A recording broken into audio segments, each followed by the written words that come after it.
is where you go. After 3 years, it's still unbelievable to have your own place. This is the first time that I've ever had this experience, and I'm 59 years old.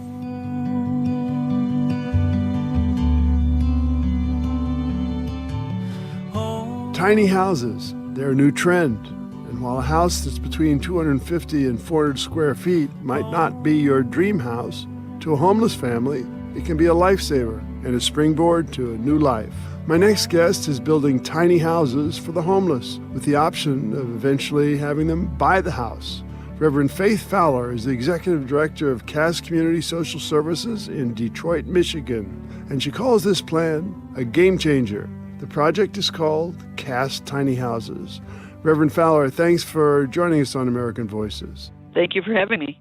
So how did you get this idea to put homeless people in tiny houses? It's ingenious. Well, when my mom died, I got stuff, got money, got a cottage, that sort of thing, and it dawned on me in a profound way that if you're homeless or poor, that your parents never can provide for you financially, certainly not through a will or estate generationally.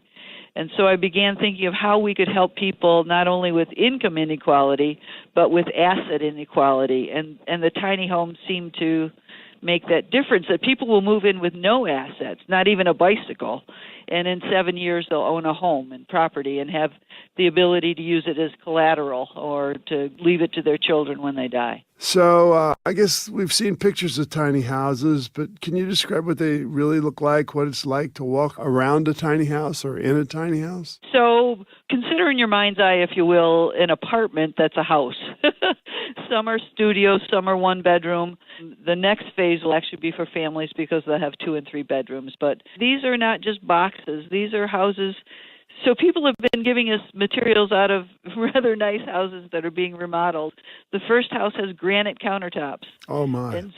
And stonework on the front of it that was left over from a business construction job. So they're truly beautiful, small homes. They're just tiny. So how will it work? I mean, who gets in, and do they have a route to actually being able to buy the house? Well, what's happening is we're renting them for 7 years to formerly homeless people as well as senior citizens and college students who've aged out of foster care. So they're all low income. They rent based on square footage, not on income. They have to have an income of at least $750 a month, so roughly $10,000 a year. So people who are locked out of traditional mortgages or even habitat housing because they can't qualify for a mortgage have the opportunity to rent a tiny house here in Detroit. 250 square foot house will go for $250 a month. And then after 7 years, they get the home. The home becomes theirs. And what happens during the 7-year period is they attend a monthly class that helps them with home ownership skills, you know, how you handle the furnace, the gutter cleaning, the toilet chain breaking, all that kind of good stuff. And they'll also get financial coaching so that this program, we'd love them to not only establish a bank account and a checking account, but some investments and opportunities to increase their income while they stay. So that makes it different as well. So how will you decide which of the ones get the houses? Screening. So we'll look to see, do you in fact have an income? Have you lived in 10 places in the last year? You're probably not ready for home ownership. Do you have so much debt that we'd be setting you up for failure? So they'll be living independent existences with the help of their friends. Yeah. I can see them, sitting on the porch reading a newspaper or having a lemonade or, watching people bike up and down the street, which will be a totally different neighborhood. So try to explain to our listeners what it means to be homeless on a day-to-day basis. I don't think many people can really imagine that. Well, so it's 7 degrees today in Detroit. So it's life-threatening. You have to stay warm, you have to stay dry, you have to find food, you have to protect yourselves from predators who may be on the streets. You're worried if when you fall asleep people might steal your stuff. You have to be able to sleep on top of anything that's of value. So it's a very vulnerable existence. If you weren't paranoid when you became homeless, you are in a short period of time. It's just chaotic. And when there are children involved, they not only are scared because their parents are scared, but their parents don't have the emotional resources to lend them at that time, much less the academic, the homework and are you doing okay in school, are you going to school, because they're fixated on, can we find enough food, can we stay someplace tonight. So can you tell us a story about somebody who came into a new tiny home and what happened to their lives? Yeah, I can't tell you about tiny homes necessarily because we haven't moved them in yet. We're still building. I can tell you about people we've gotten to come in for whom it was an effort. For instance, a couple winters ago, there was a woman who called from the neighborhood and said she had a neighbor who lost his home. His wife died, and he became disinterested in life, stopped paying his bills, and it was foreclosed. He was put out. He was now living behind her garage, and she was worried that he was going to freeze to death. Could we go engage him and get him to come in? So I sent out a team, a man and a woman, staff members, and they found the man and talked to the man and had good conversation, but he refused to come in. He told me that, and the woman who called me initially called me back and read me the riot act about how would I leave him out there. It was cold. He was going to freeze. He was going to die. It would be on my, soul. To which I had to explain that we're not the police. We can't make anybody come in. The staff went back again that afternoon, and again, it was congenial, but they didn't have any luck.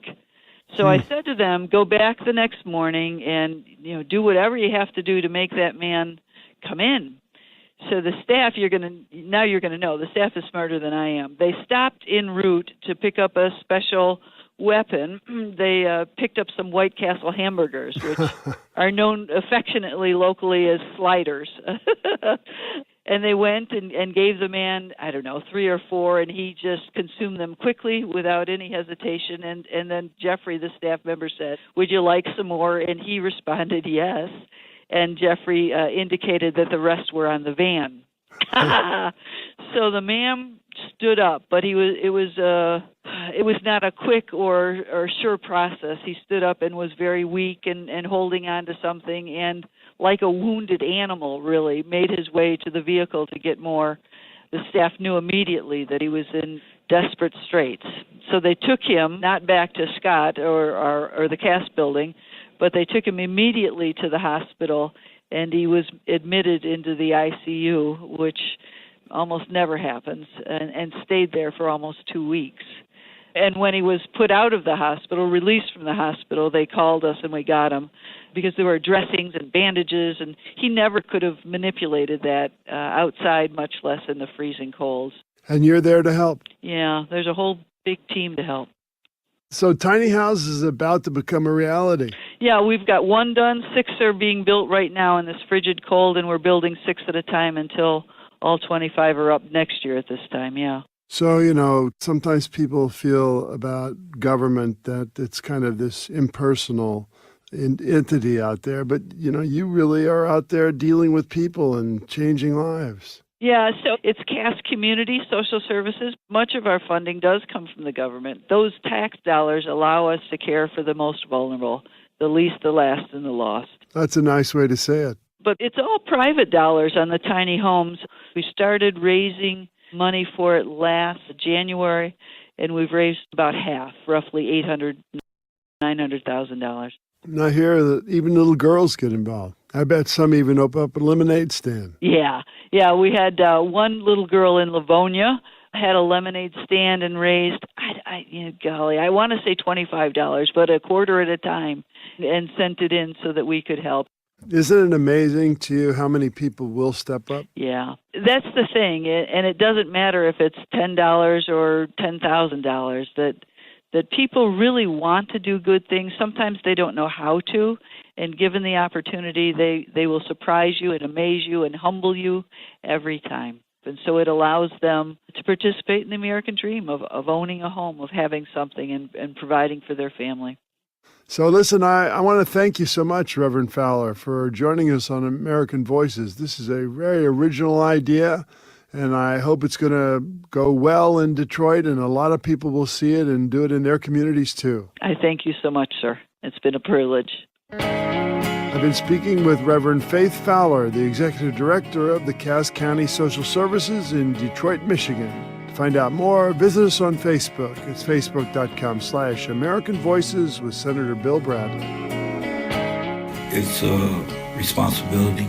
I have to make sure who I associate with. I have to make sure that I not allow people into my space that shouldn't be there. But the responsibility of having your own place is amazing. Home means to me a place of peace of mind. It should be.